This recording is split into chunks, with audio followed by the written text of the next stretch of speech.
நீங்கள் பார்த்துக் கொண்டிருப்பது கனேடிய தமிழ் தொலைக்காட்சி தமிழ் ஒன்.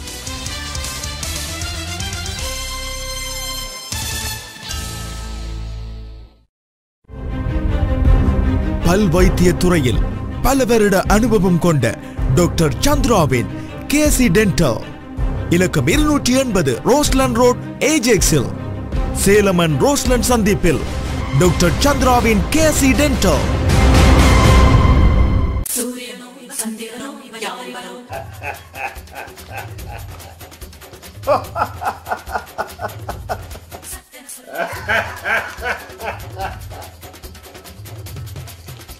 சுத்தி சுத்தி பாத்தீங்க, நிறைய கார் பாத்தீங்க, எது பிடிச்சது உங்களுக்கு? 15 வருஷம் கார் வாங்கினவர்கிட்டையும் கேட்டேன் நான், 10 வருஷம் கார் வாங்கினவர்கிட்டையும் கேட்டேன் நான். எல்லாரும் சந்திரன் தான் கார் வாங்கினவை என்று சொன்னவ. இத்தனை சர்டிபிகேட்டுகளையும் பார்த்து அரசு அங்கீகாரம் பெற்றதென்ற உடனே நான் முடிவெடுத்துட்டேன், எம்ஜி மோட்டார்ஸ் சந்திரன் தான் கார் வாங்குறதுண்டு. வாகனங்கள் வாங்க, விற்க, லீசிங் செய்ய அணுகுங்கள் சந்திரன் எம்ஜி மோட்டார்ஸ். நான் எடுத்துட்டேன் சந்திரன் எம்ஜி மோட்டார்ஸ்.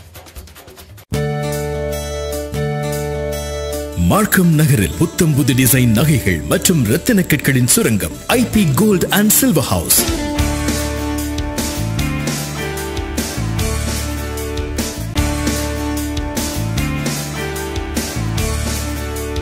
உங்கள் பழைய நகைகளுக்கு அதிகூடிய பெறுமதியை தந்து புதிய நகைகளை மாற்றி தருகிறோம். அத்துடன் அனைத்து விதமான நகை திருத்த வேலைகளும் செய்து கொடுக்கப்படும். ரத்தின கற்களும் இங்கு விற்பனை செய்யப்படுகிறது. IP gold and silver house, இலக்கம் 40 நியூ டெல்லி டிரைவ், யூனிட் 56, மார்க்கம், காஸ்கோவுக்கு எதிரில் 905-554-5890. IP gold and silver house.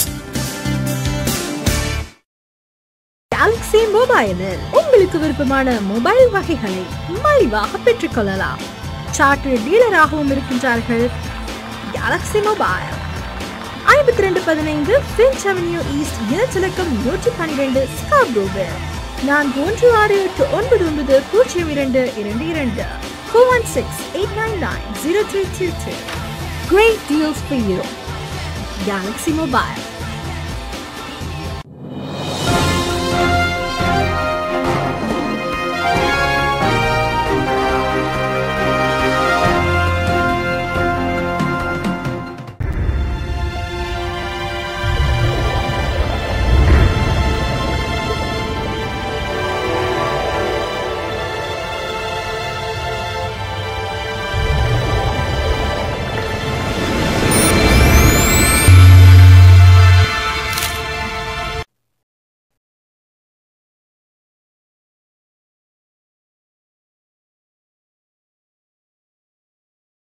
Fourth industrial revolution that brought the globe into a kind of small family. There are many positive aspects that make us live happily. In spite of that, there are some negative forces working against us that make us suffer. 8 hours you work too hard and come back home and you pick up the phone and the phone says something and you go to the internet and see that you are very much disturbed. So this is a common problem that we have been facing not only in Toronto, not only in Canada, in most part of the world. So there are two gentlemen, co-chairs of the South and West Asian Consultation Committee, and the Toronto police officer Rich are here to explain us and how to prevent from all this victimization. So you are welcome, Mr. Haroon and Rich. Thank you. Thank you, Sammy. Thank you for inviting us today. So now this day is, the problem comes, what happens is many people are very panicky. Yeah, when they pick up the phone, they say you have to pay this much of money to Revenue Canada or the passport office or to the how do you call immigration and things like that. And then there is another call comes from there, somewhere, and they say you want a ticket to travel somewhere. That is free, this is free, give you the credit card number and something like that. And some of the calls come from some parts of the world and say that I lost my business and I have a couple of millions of dollars I want to invest in this country, beautiful country, and things like that.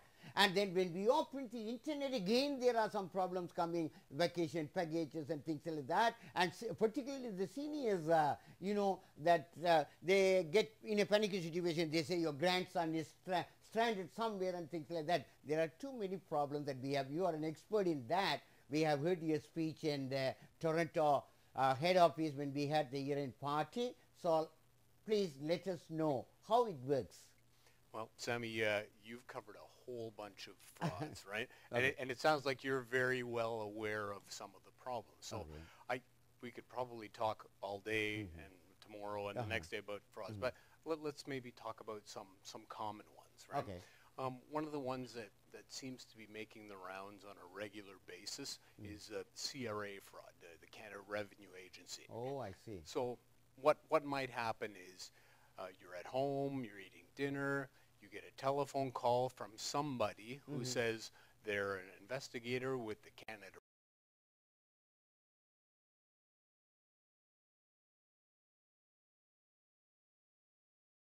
that we're going to send the police out to come and arrest you. And then they give you instructions to go to the bank machine or go to the store and buy prepaid gift cards or go to the Bitcoin machine or something like that. CRA will not do that. That's a scam. It's a fraud artist or a scam artist on the other end of the phone who's pretending to be from the Canada Revenue Agency, and they want to scare you and frighten you into going and taking money out of your bank account and sending it through a money transfer service or sending it through an ATM or buying gift cards. And once you've done that, your money is gone and it's extremely difficult to get it back. You are being a police officer and you have all the access to control this. What are the measures have been taken and why it couldn't be controlled? All right, so let's talk about control. So on your call display on your phone, it looks like a legitimate number being shown from the government. But in this day and age, there are internet programs that allow you to use the internet as your telephone. And when you're using something like that, you can put any number in to make it look like it's a legitimate, you know, the police or the Canada Revenue Agency who are making the call, but it's not. And very often the calls are coming from out of the country or overseas, and it's extremely difficult to track down where that call came from because it's over the telephone. The telephone, it's very difficult to search something like that. There can also do, it's called spoofing. They spoof your number or show a false number. They can also do that on your cell phone. With there are programs available that if you phone me and you want it to look like the Prime Minister is phoning me, for example, you could put the Prime Minister's name in, and it looks to me like that's where the call is coming from, but in reality, you're making it. It's very difficult to control. There's so much technology out there, Sammy, that anything that you can do, like, you know, call display, somebody else can defeat it or bypass it. Rich, what happened in there, somebody told me that they use the RCMP's display number. And when I contacted the RCMP in Ottawa, they said, we cannot do anything. Yeah, so you are helpless or what? Well, what are the measures you have taken to at least to prevent certain extent? All right, so this is one of the measures that we're taking to prevent that, because we need to get the message out to people to not be a victim. And there's some simple things that you can do to protect yourself. And I know Haroon knows full well because he's... So I'm going to ask Haroon because he's very familiar with the Southeast Asian and the Asian context and the heartbeat of the people. After you, then I will go to Haroon. Yes. Yeah, so one of the simplest things you can do, Sammy, is just hang up the phone. Because if people remember that the police will not phone you and threaten to come and arrest you because you owe back taxes, the CRA will not phone you and threaten to send the police to you, the government will not phone you and threaten. The fraudsters are playing on people's fears, right? Because people want to be good citizens. They want to do the right thing. They want to pay their taxes. They want to stay out of trouble. And when someone phones and says they're from an agency that's in authority, people either believe them or don't know if they shouldn't believe them, right? But they will they don't want to get into trouble, so they try to comply and be helpful, right? And they feel bad about hanging up the phone. And that's the very first step, because the caller doesn't know who they're calling. They just, it's a very often it's a machine or a computer that's making phone calls, and if you pick up the phone, then sometimes you'll hear a pause at the end. There's nobody there because the machine is dialed. You've picked up the phone. It's told the caller that someone has picked up the phone, and then they'll pick it up from the other end, right? So as soon as you hear something like that, you know it's false, right? Hang up the phone. They don't know who you are. Okay. Right? So let's take it back a couple of decades. The same thing used to happen, but there was no technology involved. Somebody would come to your door and knock and say, I'd like to sell you whatever, or you need repairs to your home, or they would try to scam you that way. The answer was to close your door. But now they're doing it through the telephone. It's the same answer. Hang up the phone, right? But I want to give Haroon a chance because I'm monopolizing all the time here. Actually, Haroon, you have been working with the Toronto police for the last 30 years, and plus you are very, very accustomed to this kind of fraud, things like that. And you already mentioned you had some experience, some people have told. Would you please share your experience with us? And you know, our viewers, if you want to have get some answer from us, or if you want to share whatever the views you have or your personal experience, you can call 416, the beautiful number 649, and then 2020. Go ahead, please. 416-649-2020. 649, the lovely number, and 2020. Yes, please. No, the thing is, as far as I know, Canada is a great country. Okay. It's the greatest country on earth. Okay. This is what I believe in. Okay. Number one. Okay. Number two, I believe in the Toronto Police Service because I know them forever since I came here. Somehow got into a friendship with the police. They are the best police. Okay. But the problem is, with all these high techs, the fraud has gone so much. It's hard to understand for a layman like me. I mean, you're not a layman. You're not a layman. You're a potential person. I'm not into the frauds. But there's so much going on. Okay. But number one, the inspector said, hang up the phone. That's all number one. First of all, do not talk to anybody you don't know. And before I say that, I request all your viewers who are viewing this program, pass this message to the people they know. Because wherever I go and sit down, I talk about it. I tell people, don't get distracted by these fraudulent people.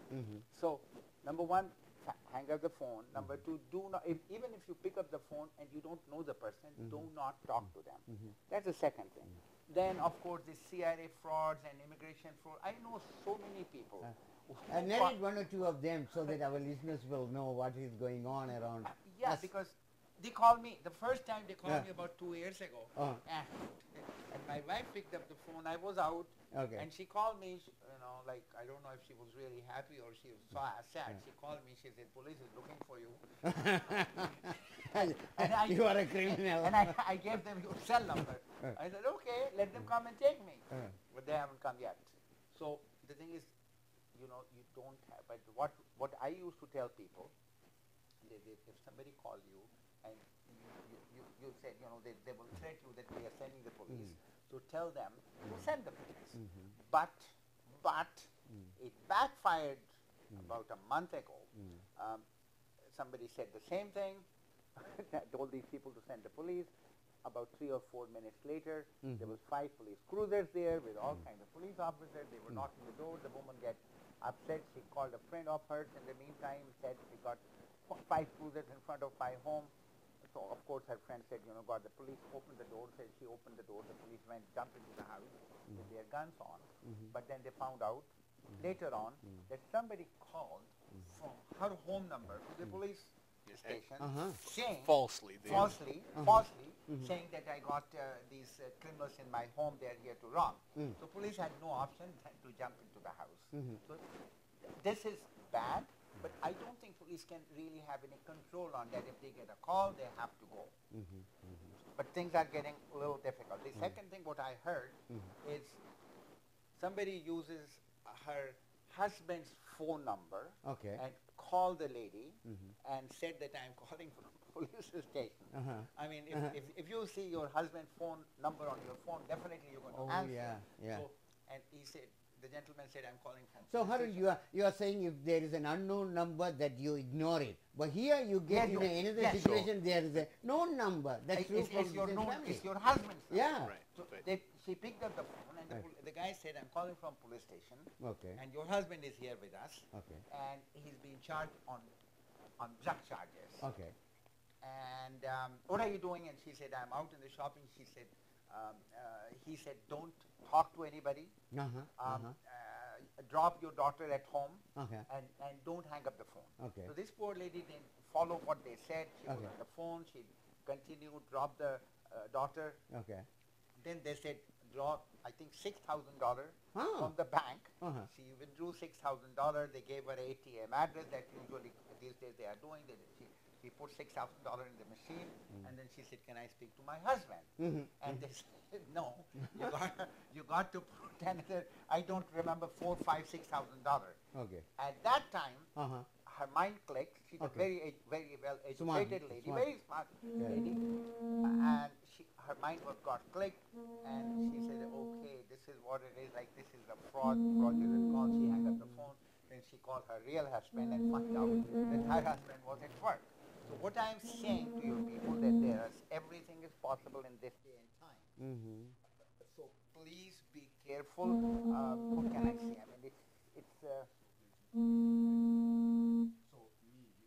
knowing what goes on, I already see the warning flags as it goes along. So when the phone call in that case comes to the woman and says, it's the police, and we have your husband here, and he's being charged, her first question should have been, where are you and what police station are you at, and I'll come right down there. If it was real, they would have told her that. No, but the phone call came from her husband's phone number by a police officer. Well, not a real police officer. No, not a real police officer. Of course. So, but if it was legitimate, the person on the other end, if it was a real police officer, would say, here is the address, I'm at whatever police station, come and see me here, here's my name, and I'll be waiting for you when you get here. If it was real, that's what would have happened. There is something happened in Scarborough. What happened? Somehow somebody had a fake uniform of the police and went to somebody and said, I am from Toronto police, I have to do this and this. And no, they called me and I said, ask him the batch number. When we asked his batch number, he ran away. Yeah. He doesn't have any batch number at all. Every once in a while, we arrest someone for impersonating a police officer. That's a criminal offense, right?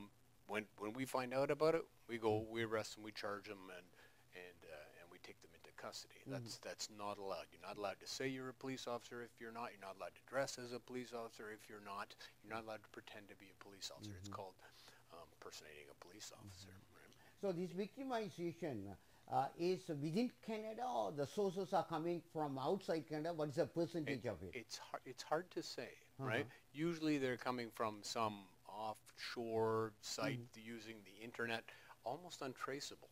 Right? Because our laws apply to Canada, right? I can't enforce Canadian laws in Europe or another continent somewhere because the laws are not the same. The crime isn't being committed here; it's being committed there, right? So let's say I try to fool you, right? So this is how when we talk about fraud is causing you to do something because I'm deceiving you into doing it, right?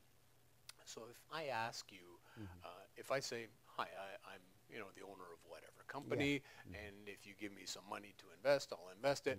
There's nothing illegal for me asking you, right? If you fall for whatever I'm trying to fool you into and you give me money, then I've committed an offense. But just by asking you or trying to get you to to make payment or whatever, that's not yet a crime, right? So there has to be more than that request. Harun, you see, Harun, in the Southeast Asian community, there is one call. After that we continue, okay? Okay. Go ahead, please. Hello? Hello? Okay.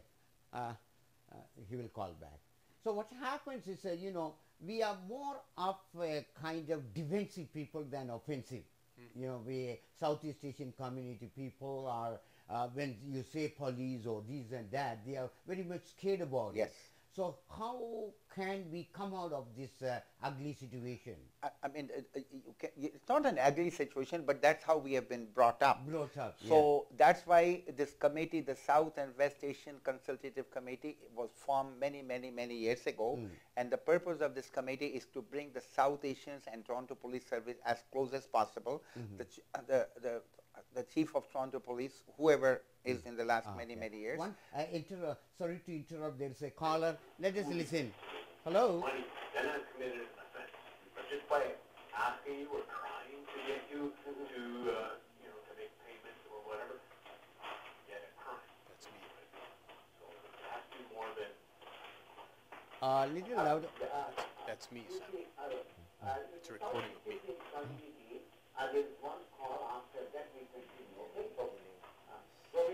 I think...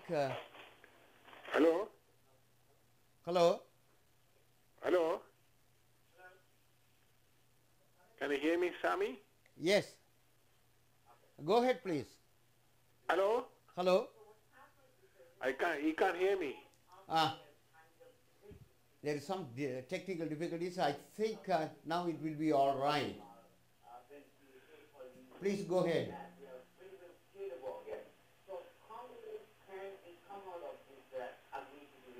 Hello? Hello? So that's why this committee, the South and West Asian Consultative Committee, was formed many Hello? Hello? I think, would you please reduce the volume of your TV, if you don't mind?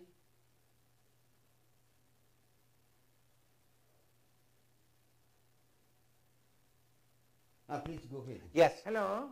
Yes? Hello? If you don't mind. I think some, okay, go ahead please. Now what I was saying, that a friend of mine, few years ago, got a call. He was renting his apartment, and he got a call, and the lady said that, I love your town. It was a townhouse. I love your townhouse. And he said, okay, fine. So they were asking $1,750. So she said, I will pay you $1,750. Okay. That's fine. Then an hour later, he got a call, and the guy said, I'm calling from Montreal. And the lady who called you an hour ago, she's in England. She's in love with your home. And nobody thought that, like the owner of the house never thought, how can you be in love when you're sitting in England? You have not seen anything. Yeah. Anyway, so this guy in the Montreal said, I'm sending you $7,000 bank draft. Okay. You keep the first and last month rent, which is $3,500. Okay. And send $3,500. He has given an account number. Okay. He said, send the $3,500 to this account number. This $3,500 is for the lady to travel. Okay. So this gentleman got next day the $7,000 draft. He put it in the bank. He was very happy that he rented his house for $1,750. And the $3,500 he got, okay, he sent it. He was moving to Waterloo, so he sent that $3,500 to Waterloo, first and last month of his home. Okay. And the $3,500, the second one, he sent it to wherever the account number was. A week later, he got a call from the bank saying that the bank draft you have deposited has gone bad. It's an NSF. So this guy was out of basically $7,000. So we all have to watch. Things are not as, to me, I always say, they are not as good as they used to be 10, 20 years ago.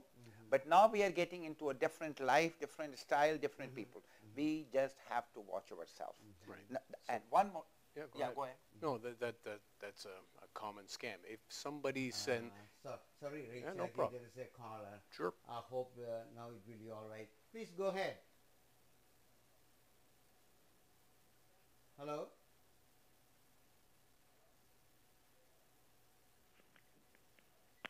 We're not having much luck, Sammy. Huh? We're not having much luck. Hello?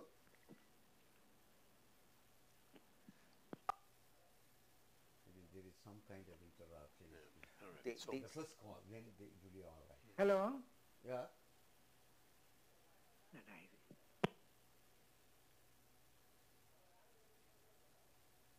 Hello?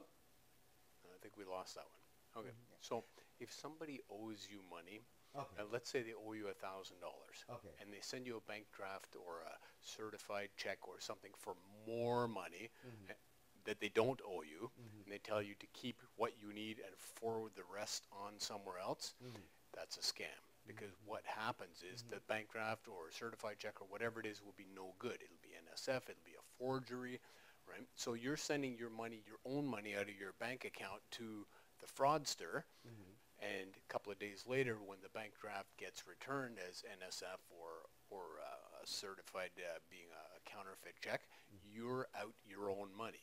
So if somebody owes you money, if they owe you $1,000 and they send you more than that, that should be a red flag. Don't ever send your money or send their money on and keep a portion of it because it's not legitimate.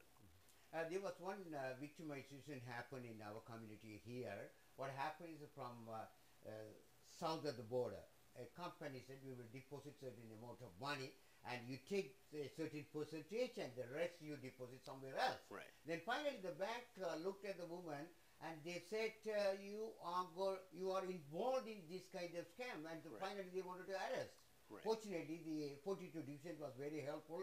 Gary Gomez was there and he resolved the matter. So there are things like that. Of course. So what they're trying to do is get you to launder money, right? If you'll see ads for a job offer, work from home, right? Make big money and stuff. That's the thing, You'll see a common thing like that, and all you have to do as part of your job is to give them your bank account information, deposit checks, and forward a portion or wire the money somewhere else. That's what they did. You're laundering money. That's a scam. It's a fraud, right? It's illegitimate money, and they're involving you in a criminal offense. Then all of a sudden you're on the hook, right? They're getting you to do their crime for them. There are so many different ways of manipulating people.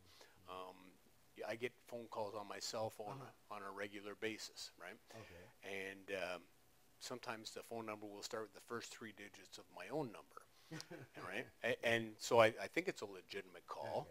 I'll pick up the phone and they'll tell me I've won a cruise or I've won a flight, or they'll name a company. It's whatever airlines or whatever hotel, and I've won a cruise, I won a hotel, I won a flight, I won a car. All I have to do is phone. So when I phone, because I know it's a scam, and I say, okay, if I have won, send me whatever I have won. Send me the hotel, send me the trip, send me the car. And they go, well, no, we need your name or your person. They've called me. So if it was legitimate, they would know who I am.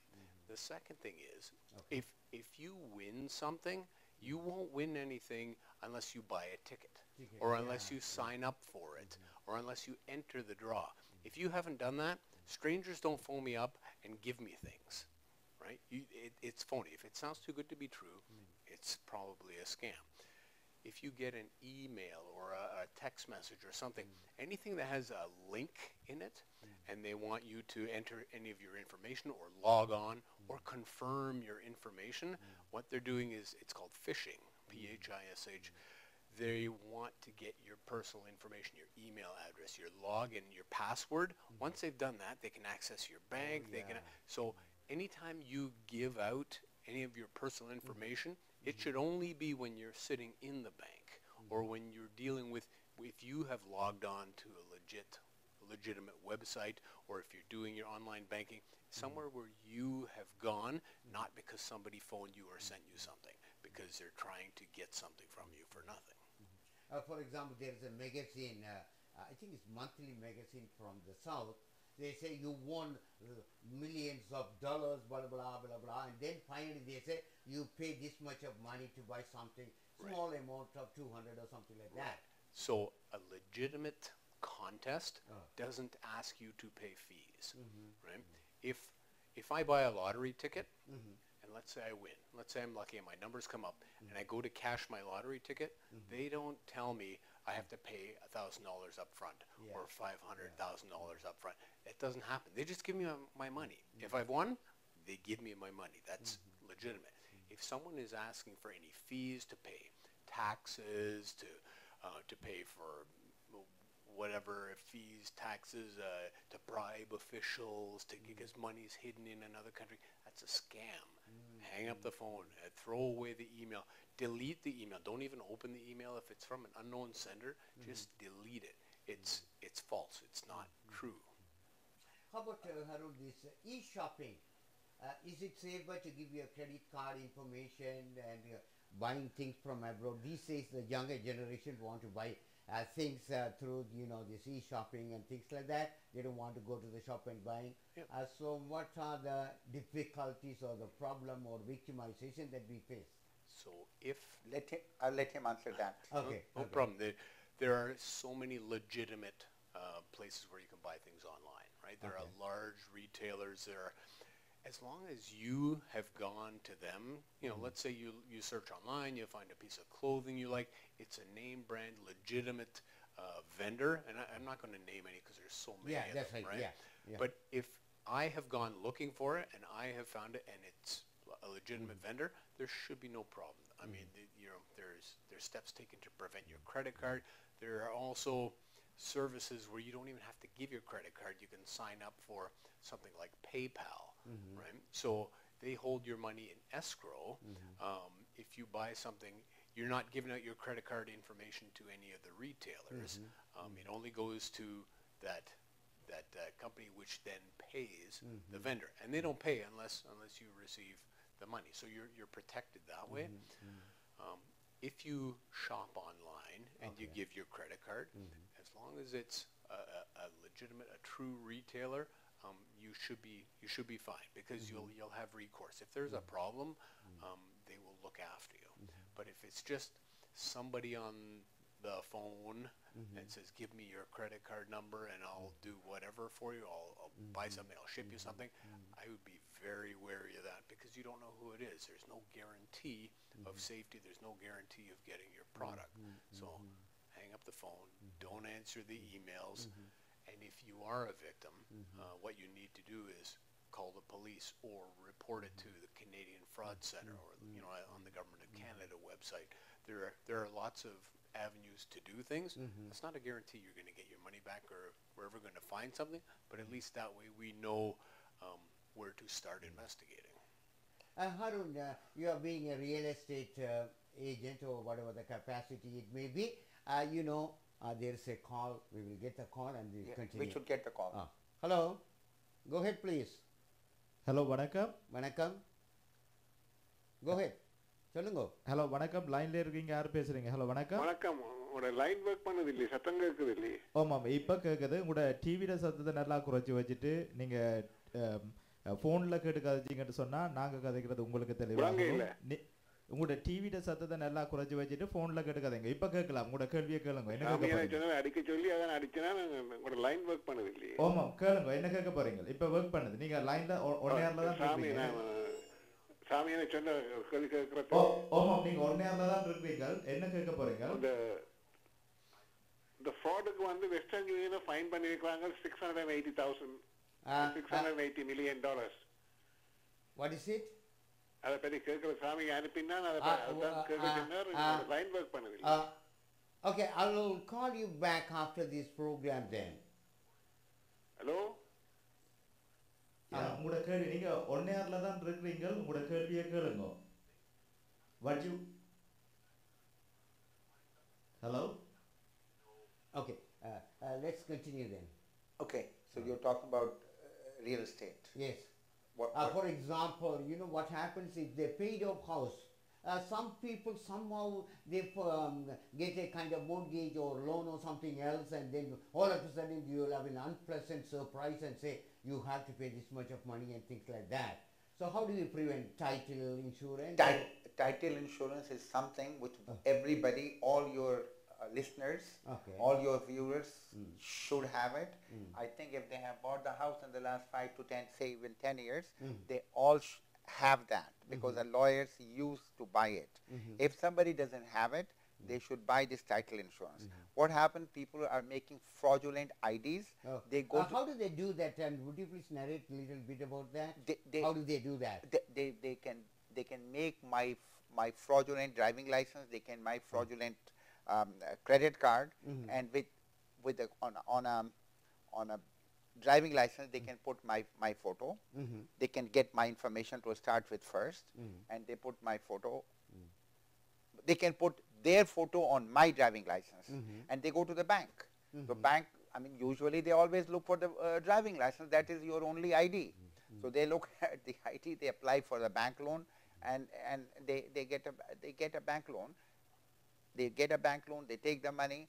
Couple of months later, you as the owner of the property get a bank letter saying that you have not paid the mortgage for the last couple of months, and you look at them and you said, I never borrowed the money. And they said, no, you did. And that's where the fight starts between the bank and you, because bank is as much innocent as you are, because bank has seen, say, the owner's photo on the driving license. That's all they know. The best thing to avoid this is to buy two ways. Buy a title insurance of your property. Will cost you $300, $400, $500 at tops. The second thing is, if your house is paid up, then get a line of credit attached to the house. If the line of credit is attached to the house, nobody can touch it. If the title insurance is there, and God forbid a fraud happens, then the title insurance company will look after your damage. The other thing I want your viewers to know is lots of frauds I'm hearing where people are offering 10%, 5%, 12% per month profit. There is no such thing where you can, to my knowledge, there is no such thing you can make 10% profit per month. Unless, you know, the officer sitting here, the only way you can start selling drugs. So my request to your viewers, do not get greedy. There is no such thing. Nobody can give you, at least in this part of the world, a 10% return. So what you're describing is a pyramid scheme or a Ponzi scheme? A Ponzi scheme or pyramid. But a lot of people get greedy, and what these people do, they borrow your $50 or $100,000 from you. For the first, second, third month, they pay you 10% return on a month. Then you bring more money, and you bring more money, and then one day they said everything is lost. I don't know how much police can help you, because if the money is gone, the money is gone, and you are giving that money with your own. Like he's not putting a gun on you, so you get. But the scheme is illegal, right?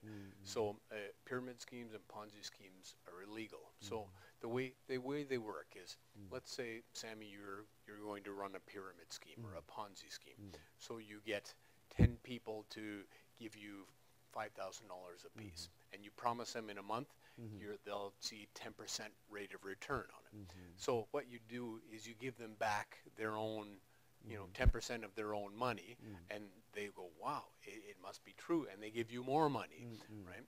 The other thing that you're doing is you're asking all the victims to bring more people in. So it just keeps feeding money. So people move up the pyramid, but it's not legitimate, because when the money runs out, like when the new people stop coming, or when people stop contributing, it collapses. So the person at the top can walk away with all the stolen or fraudulently obtained money, and the people at the bottom who put money in will have a hard time getting it back.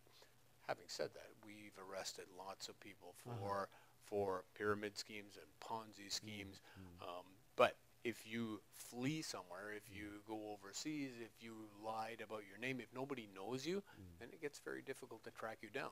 Yeah, but even if the police catch these people, the money is gone anyway. I mean, you can punish them, you can put them behind bars if the law allows you, but the money is gone. So what I'm requesting with your viewers, please, with our viewers, please be careful and let this know to everybody who you speak to. Don't be greedy. In Canada, in real estate, I'll tell you, you can only make 1 or 2% return on a residential. You can make 4 or 5% on commercial. Anything more than that, you have to really sit down and think, is this guy really a genuine guy? Oh, I see. The other thing is that in Ontario, they say $2 billion we are overspending on insurance because of the fraudulent activities and the fake accidents and things like that. So how far it has come to the attention of the Toronto police, please? Sorry, I'm not sure what you're asking. So what I am asking are is, you talking about? you know, what happens is there are fake accidents. Okay, so stage accidents. Yes. Right. So what happens is, if somebody is going to do a staged accident scheme, so they will have insurance and they will get a bunch of people in the car, Yeah. and then they will go deliberately get into an accident, and then everybody will claim that they're injured, and then the insurance company has to either investigate, are there witnesses to say that the accident is false. Sometimes they have false doctors on their side who do false medical reports. They magnify the accident exactly. and things like that. Yeah. All those things raise the cost of everybody's insurance because it costs money to investigate. It costs money to, from the police or from the insurance bureau, or from legitimate doctors. If there's a concern, it takes time to identify who's done the false accident. It takes time to prove that it's false. All that contributes to raised insurance rates. What is the role of Toronto police in this aspect? Well, control them. I've arrested a few people myself really? for staged accidents, right? But we need to know, it needs to be reported to us first of all, right? If you get involved in a minor collision yourself and you don't make a report, then we don't know about it, and until late, unless the insurance company reports that they've been defrauded or it's part of a scam or they're seeing a pattern where the same driver has been involved in 4 or 5 or 6 accidents and has made insurance claims. If we don't know about it, we can't investigate it. But fraud is fraud, whether it involves a car, whether it involves a cell phone, whether it involves a computer, whether it involves the bank or real estate. It's still a crime. I don't know. These days, seniors are also victimized by these people. In the sense, what happens is they say they call the grandson and say your grandpa is there and he's in a difficult situation. We need some money, this and that and all. This kind of experiences with some of the seniors. So, do you have any comment on that? I mean, again, all kinds of frauds are possible in this day and age. So people have to be careful. I mean, once you give your money out, you will never get it back. That's one principle of life. Okay. So if a grandson is getting a phone call saying that your grandfather is in trouble, blah blah, give me so much money, then I think they have to really investigate that is it true or. So the way that well, works, those people are very smart in the sense, they pretend that they are the right persons. Exactly. So that's called a grandparent scam. Yeah. So senior citizens are always, they try to be helpful and they love their grandchildren. Right? Yeah. So, and seniors are very vulnerable sometimes. Sometimes they live alone or, they're not cognizant of, they're not aware of frauds and scams. So what a fraudster will do is they'll target a senior, they'll phone them up and say, hi grandma or hi grandpa, usually grandma. This is your granddaughter. I'm stuck in another country, or I got arrested for whatever and the police want money, or I need to pay the border people money, or I need to pay my fine. And the grandparent, the senior, thinks it's the real grandchild. But it's not. It's a fraudster who is trying to get their money. So if the senior citizen hands over the money, it's extremely difficult to get it back. Where did it go? Especially if they buy like prepaid gift cards or something and then throw them in the mail, or there's almost no way to track something like that down, right? So for your viewers out there, to be cognizant or to be aware of, never go and take your money and deposit it in the bank machine or buy prepaid cards, whether like a Visa or MasterCard. Never give your money away. As soon as you give your money away, it's harder to get it back. You will never see it back. What's the procedure of reporting or preventing such things? Okay, so there's lots of things you can do for prevention, right? Okay. Hang up the phone. Okay. Don't answer the email. But there is another problem, as Harun said. They say, oh, your husband is talking. So you won't hang up because No, you but, think he's your husband. but the prevention part is, Yes. who is this, what is your name, and what police station are you at? Because if it's legitimate, they'll tell you. But Inspector, with all due respect to you, No. If a wife gets, be practical. Yeah, I mean, I know you are a police officer, you Yeah. spend all your life there, for you it's easy. For me, Yeah. I was talking to my daughter, and I said to my daughter, because we are getting all, every time I talk about, I said, if somebody will call, and God forbid somebody call you and say, I'm holding your son, Okay. I need $5,000. Yeah, emotionally taken up. And she said, Daddy, I will give. And my daughter is one of the very smart kids. But she said, Daddy, if somebody call and they say, we are holding your son or daughter, I will give the $5,000. So it's hard. I know it's hard. Playing with sentiment. But the police don't ask for money. We never ask for money. We never say, go take your money and put it in the bank and transfer it. Go to the money exchange place and send a wire transfer. The police don't do that, right? And that's what your callers need to be aware of. As soon as someone's asking for money or personal information, then it's a potential fraud or scam. That's the way to protect yourself, is not give the money out, even though you want to. You want to help your family member, but don't send the money. If somebody says the police are coming, okay, send the police, right? If it's legitimate, if I need to go and knock on someone's door because I'm looking for them, or they're going to get arrested or charged or something, I will go and do that. I won't phone and threaten them saying that I'm going to send the police to their door unless they send money. It doesn't work that way.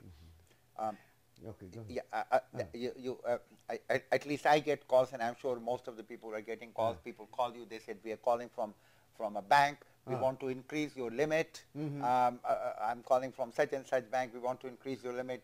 Give me your account number, give me your address. Please do not give them anything. Just hang up the phone and say thank you so much. Yeah, the bank has your account number. They don't need to ask you for it over the phone. They won't send you an email saying, give us your bank account or your password.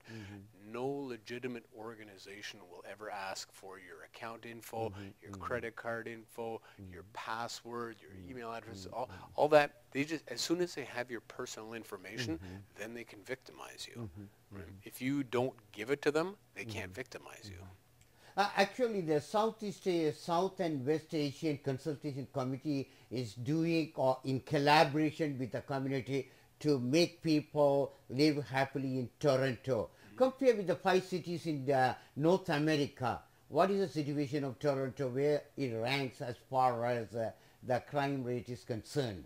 Well, as Haroon said a little earlier, Toronto is one of the best cities in one of the best countries in the world. With the best police force. With the best police force, very important. I know crime happens. I know there are thefts in the stores, there are thefts in the houses. But if you look at it, this is the best place. And I believe in it. So your crime rates are very, very low here. Toronto is a very safe place. You can go walk anywhere you want at any time of the day, and it's, you don't really have to be worried, right? There are certain places where you go, let's say in the States. I have some family in the U.S., right?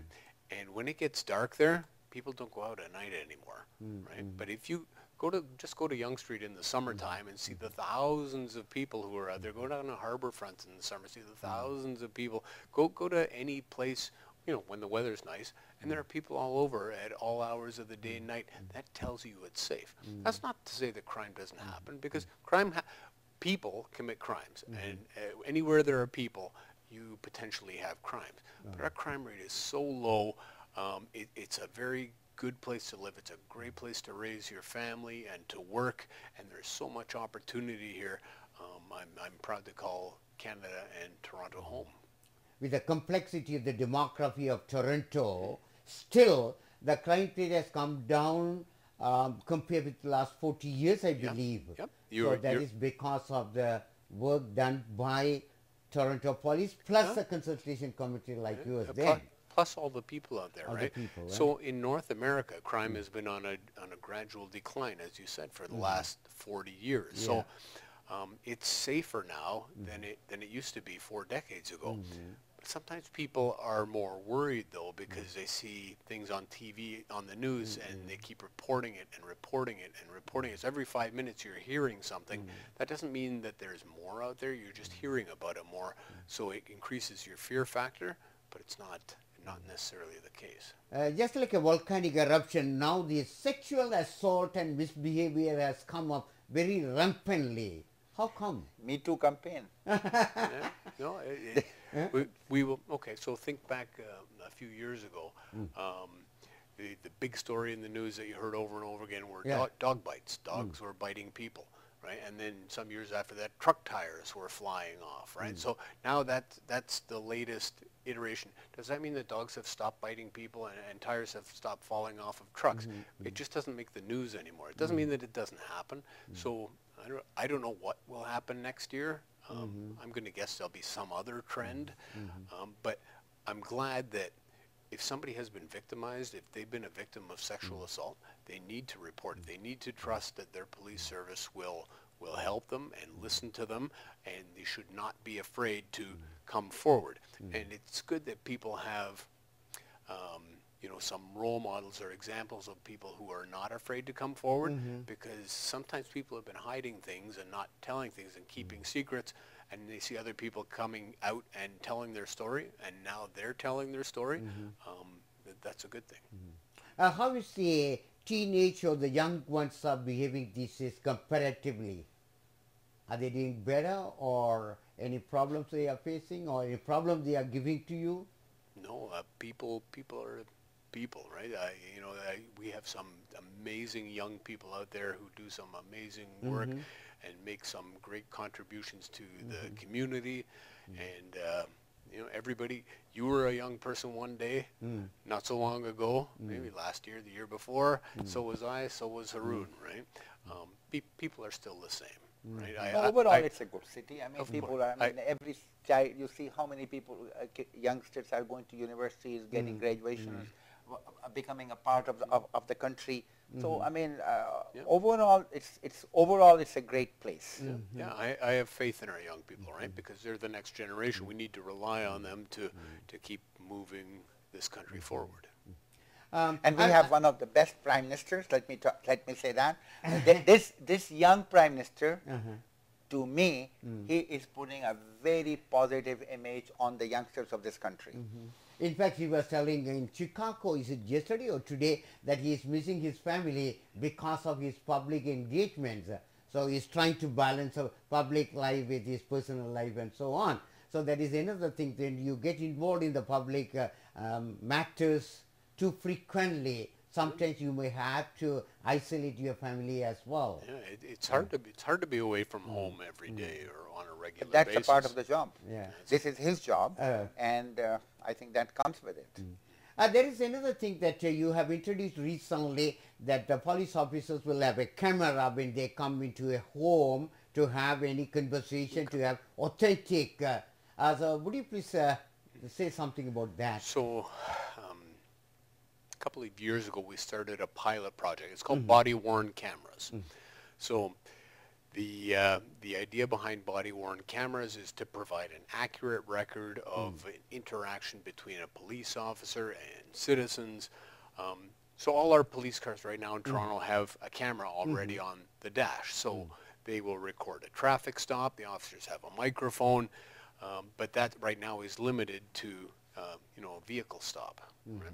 So we want to do the same thing, and in a lot of places in North America, they're using body-worn cameras, and they have the pilot. So we had 4 or 5 different divisions and units piloting 3 or 4 different models of camera. Right? So the report is being written to determine whether it's feasible or not, right? Because people tend to behave better when they know they're on camera, right? The complaints against police officers, unfounded complaints, go down, but there's a huge cost factor involved. Not just for the cameras, but to store all the video, to provide disclosure to the courts, because everything has to be reviewed in real time. Any sensitive information has to be redacted from the video. So, we have to balance cost effectiveness with the effectiveness of the actual system to determine whether it's worth our while to continue with the project. So I'm not sure what direction it's going to take. I know the pilot is over, the report's being written, and we'll take it from there. I'm not involved in the project myself. I'm just commenting on what I've seen. My chief once said that officers have to work with the communities very informally and get involved in the community activities and things like that. And one of your motto or objective is to work with the community as well. So what are the measures you have taken, or what are the initiatives you have taken to bridge the gap between the community and the law enforcing body, please? Right. So we have been working with the community since the Toronto Police Service began in the 1800s, right? The whole point of policing is to keep the community safe, keep the peace, right? One of the best ways to do that is to be out on foot in the neighborhood. So I worked in the foot patrol in one of the divisions for a number of years. We made so many community contacts, because if I'm driving a police car and I go by, that's all the interaction that we had, was that 1 second as you saw me drive by. But when I'm on foot, then I can stop and I can talk to you, and you can tell me what's happening in your neighborhood, and then I can help you, or I can, you know, just have a pleasant conversation. Right? So that personal interaction goes such a long way to build relationships between the police and community members, especially in this day and age when more than half the people in the city of Toronto are not from here. Right? Yeah, they're from Asia. Whether they, well, not just there, they're from everywhere. From everywhere. So whether they've been here for 40 years or 4 years or 4 days, right? They come from so many different cultures and backgrounds and languages and religions. So when we hire police officers, we want to hire police officers who grew up in Toronto, so they're aware of Toronto. Toronto is their home, right? We try to hire a really diverse group of officers who speak multiple languages, who've had, you know, a post-secondary education from various cultures and religions and genders. So the more that the police service reflects the community, the better our working relationship is with community members. The last question is, Harun,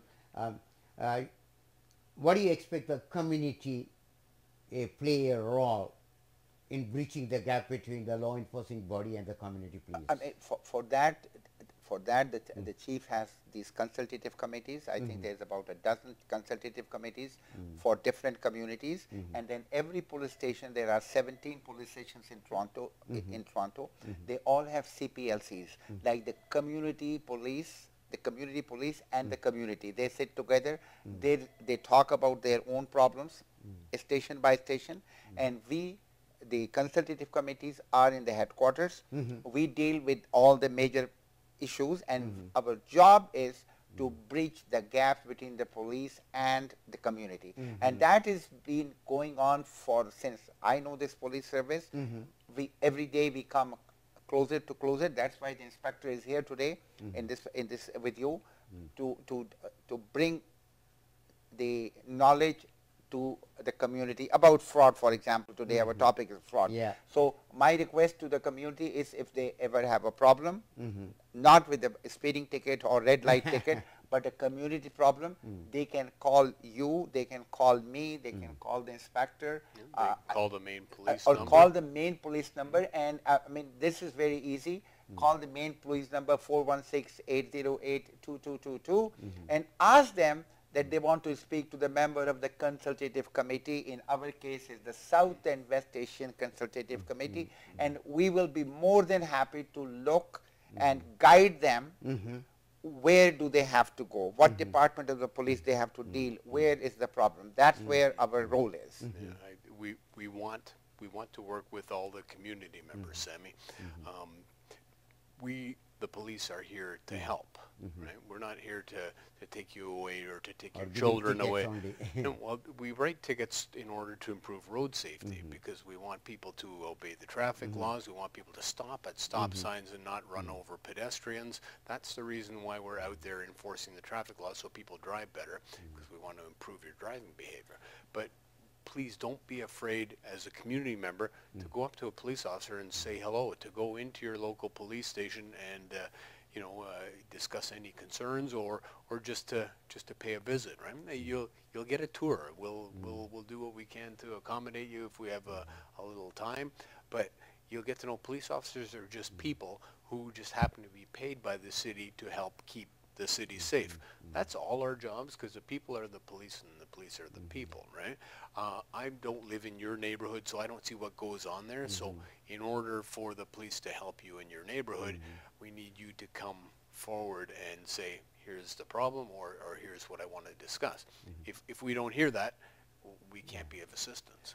Just one last thing. Okay. Just to let you know, and just to let your viewers know, a couple of years ago, maybe 3 years ago, the Toronto Police Service has introduced different religions education in the police college.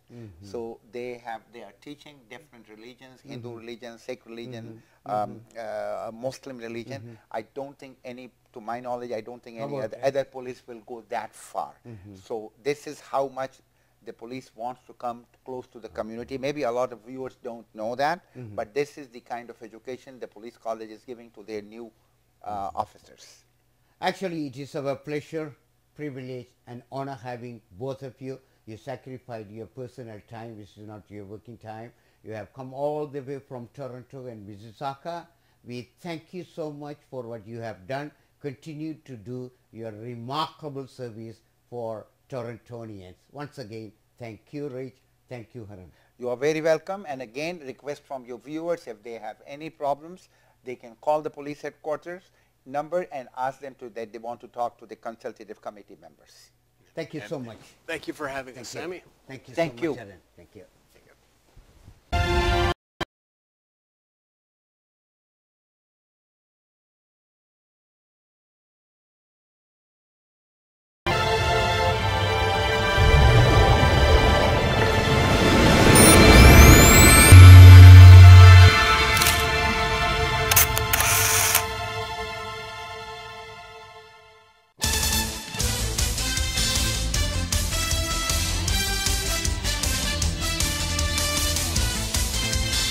நீங்கள் பார்த்து